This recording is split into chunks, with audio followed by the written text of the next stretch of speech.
Welcome, listeners, to Monsters Among Us. Tonight, we delve into the shadows of humanity, exploring real-life horrors that defy imagination. Tales so disturbing, they will make you question the very fabric of reality and the darkness that lurks beneath the surface of everyday life.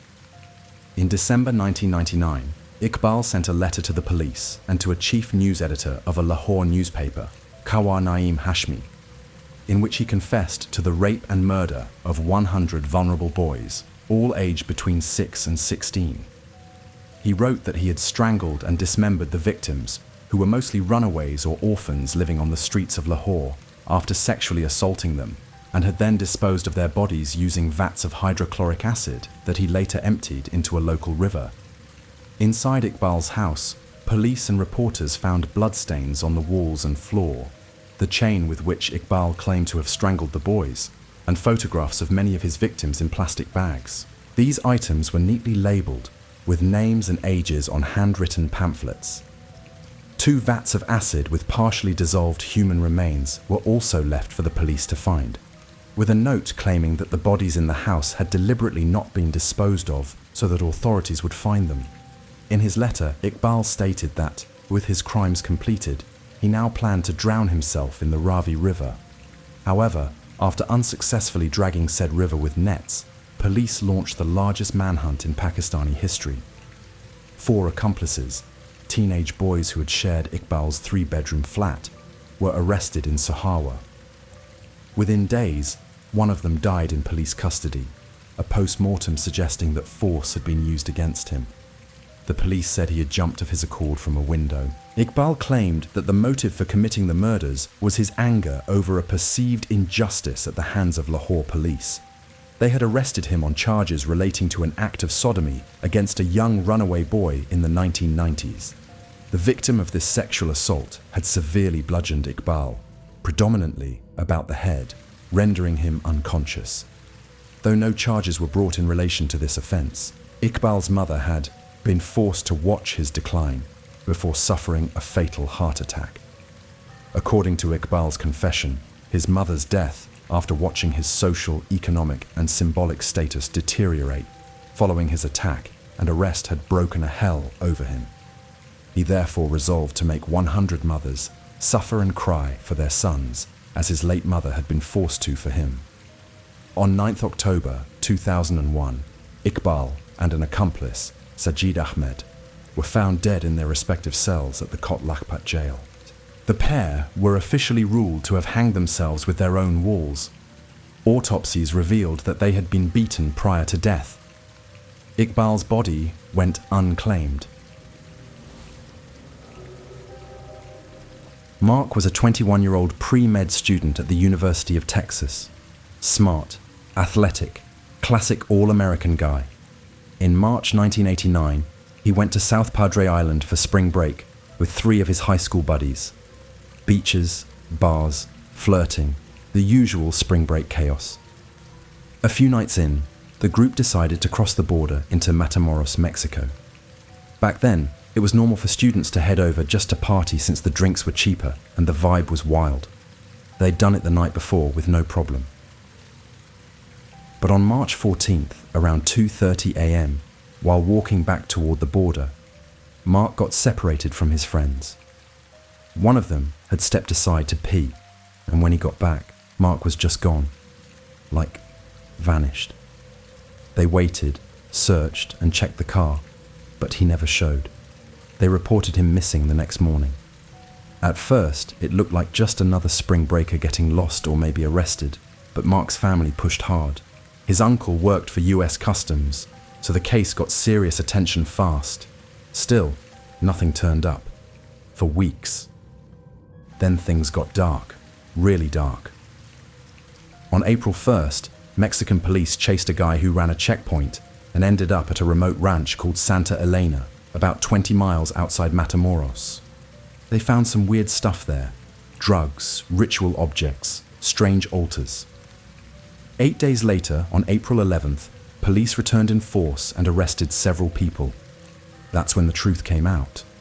One of the men confessed. Mark had been kidnapped by a cult led by Adolfo de Jesus Constanzo, a Cuban-American drug trafficker and self-proclaimed El Padrino, the Godfather. His group was called Los Narcosatánicos, basically a mix of cartel violence and twisted occult beliefs, mainly a perversion of Palo Mayombe, which involves ritual sacrifice, except Constanzo took it way further. He believed human sacrifice gave him protection for his drug business. They'd been killing people for a while, usually random locals or rivals, but Constanzo wanted something superior for the next ritual. A smart, fit American. That's why they grabbed Mark. They pretended to be cops and told him he was drunk in public. He went quietly. At some point he tried to run, but they caught him at gunpoint. They kept him tied up overnight in a car. The next day, they took him to the field behind the ranch. I hate typing this part. What happened to Mark was horrific. He was tortured, possibly sexually assaulted. Constanzo then killed him with a machete blow to the head or neck. Accounts vary. They removed his brain and boiled it in a cauldron with blood, bones, a tortoise shell, and other ritual items. His spine was removed and threaded with wire so it could be worn as a necklace. His legs were chopped off, and he was buried with 14 other victims in a shallow grave. 15 bodies were found at Santa Elena. Some sources say there may have been up to 27, but 15 were confirmed. Most were mutilated in horrific ways, missing hearts, ears, and spines. Ritual killings. The cult leader Constanzo fled to Mexico City with his inner circle, including Sara Aldrete, a Texas college student who lived a double life. By day, she was a normal student. By night, she was La Madrina, the godmother in this death cult. Think about that. On May 6th, cops tracked them to an apartment. Constanzo started throwing money out the window and firing a gun, trying to create chaos. Before police could get him, he ordered one of his own followers to shoot him and another cult member dead. When police finally went in, both were already gone. Sara Aldrete and others were arrested. In 1993, Aldrete and several others were convicted. Sentences ranged from 30 to 60 years. Aldrete is still in prison. 2 members of the cult are still out there and have never been caught. Tsutomu Miyazaki was a Japanese individual known for committing heinous acts against 4 young girls in Tokyo and Saitama Prefecture from August 1988 to June 1989. He took the girls, aged from 4 to 7, in his car before dismembering them and violating their remains. He participated in cannibalism, kept body parts as trophies, and mocked the families of his victims. Miyazaki was apprehended in Hachioji in July 1989 after being caught while taking nude photographs of a young girl. He received a diagnosis of 1 or more personality disorders, yet authorities concluded that he was sane and conscious of his actions and their repercussions. Miyazaki received a death sentence in 1997 and was executed by hanging in 2008.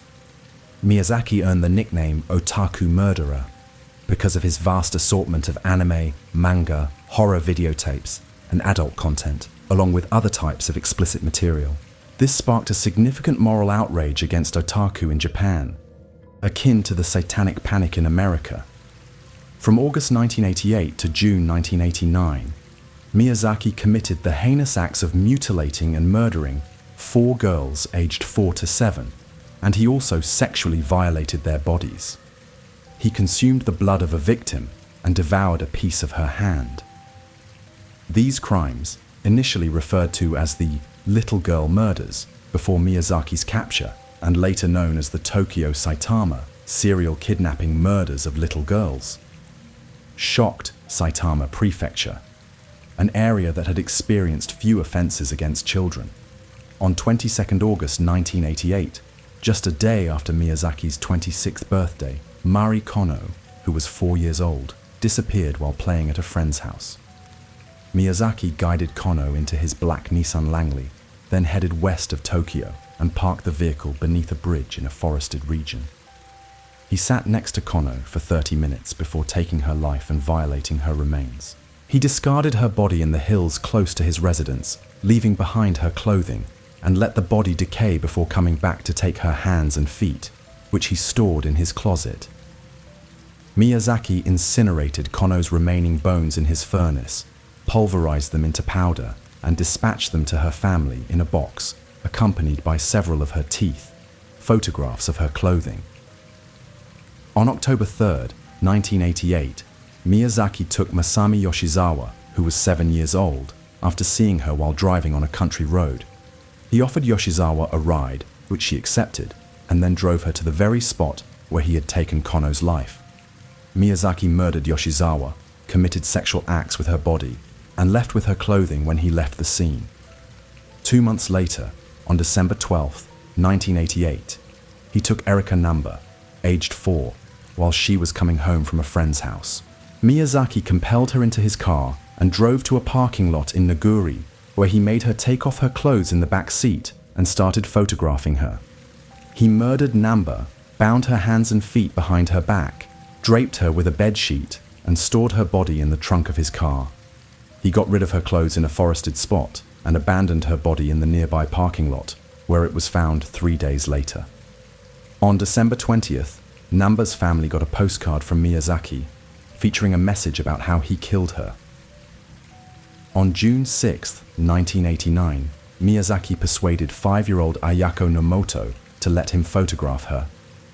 He subsequently guided Nomoto into his vehicle and took her life, concealed her body with a bedsheet, and stored her in the trunk.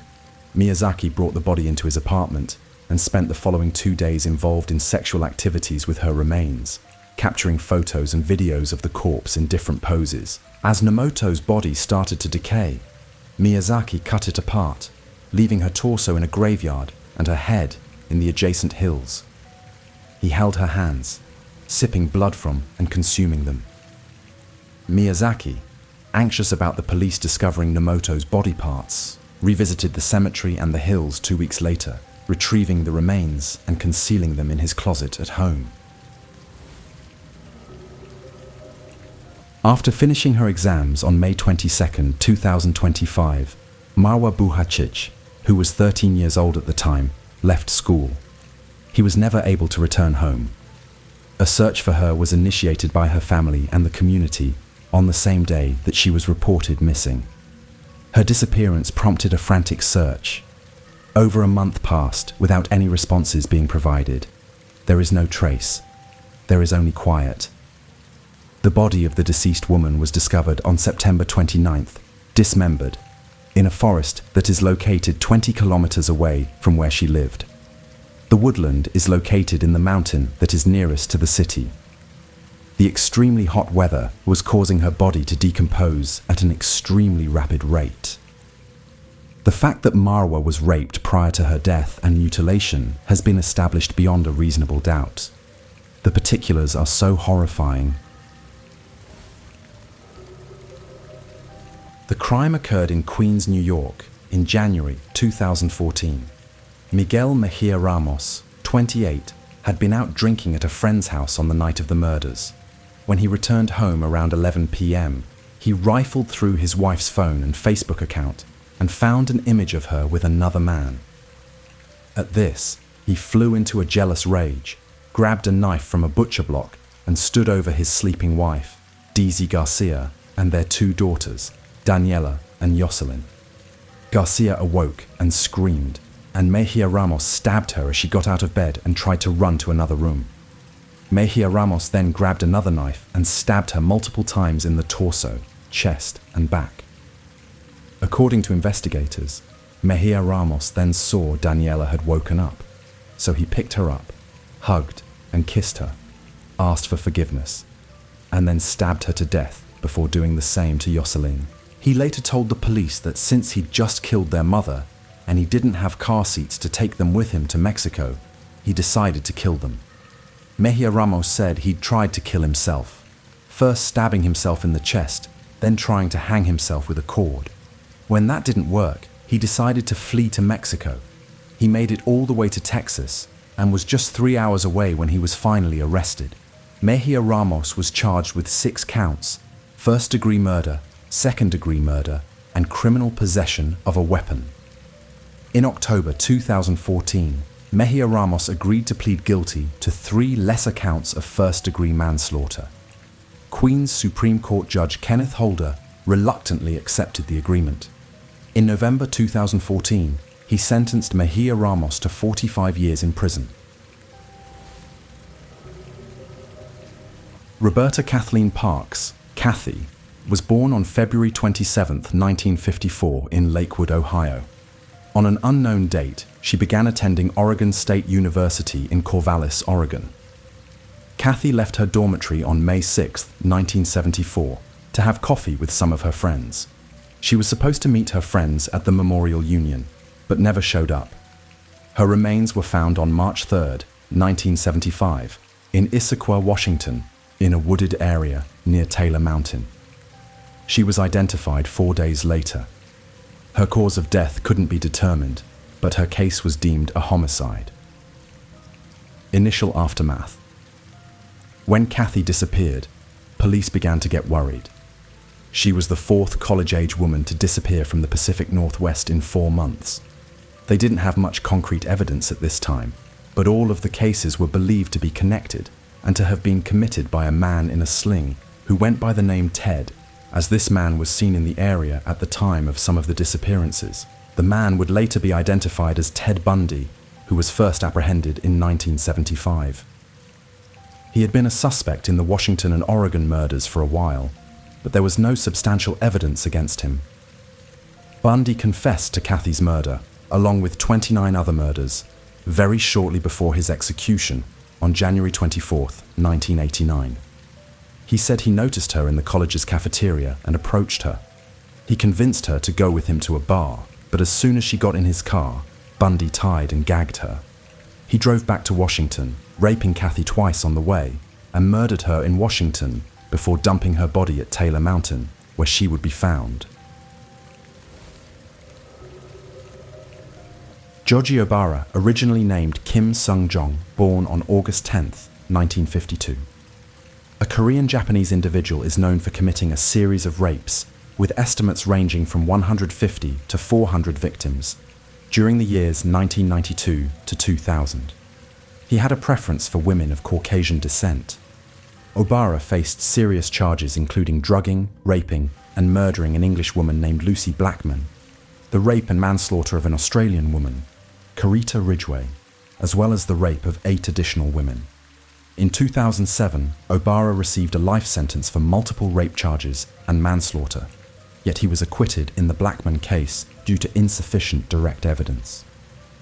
In December 2008, the Tokyo High Court convicted Obara for the crimes of abduction, dismemberment, and the disposal of Blackman's body.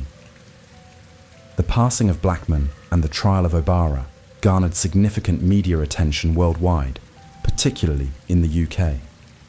Obara targeted women from both Japanese and Western backgrounds. Obara documented his assaults on video, with at least 400 tapes retrieved by law enforcement, leading them to suspect that he may have violated between 150 and 400 women. Authorities discovered detailed journals in which Obara referred to conquest play, a term he used to describe his sexual assaults on women he deemed good only for sex. He expressed a desire for revenge on the world after incapacitating them with chloroform. Carita Simone Ridgway was an Australian model hailing from Claremont, Western Australia. She was working as a bar hostess in Tokyo's Ginza area. After accepting a ride from Obara, was incapacitated by drugs, resulting in liver failure due to chloroform and subsequent brain death. Obara's guilt came to light when he, under an alias, transported an unconscious Ridgway to the hospital, asserting that she was experiencing food poisoning from shellfish. The initial determination of death was hepatitis E, and the family's request for an investigation by the Australian Embassy or Japanese police received no support. When authorities subsequently examined Obara's residence, they discovered a diary entry stating, "Carita Ridgway, too much chloroform," along with a videotape depicting Obara assaulting Ridgway. Lucie Jane Blackman was a British woman from Sevenoaks, Kent, who worked as a bar hostess in Tokyo. On February 9, 2001, The body of Blackman was discovered in a shallow grave beneath a bathtub in a seaside cave located in Miura, Kanagawa Prefecture, approximately 50 kilometers south of Tokyo and just a few hundred meters away from Obara's apartment. The remains were dismembered into 10 parts and placed in individual bags, with the head shaved and encased in concrete. The remains were too advanced in decomposition to determine the cause of death. Obara's indictment states that he drugged Blackman with a drink before assaulting her at a condominium in Zushi, ultimately leading to her death. Obara has consistently asserted his innocence, stating that the drugs were taken voluntarily by himself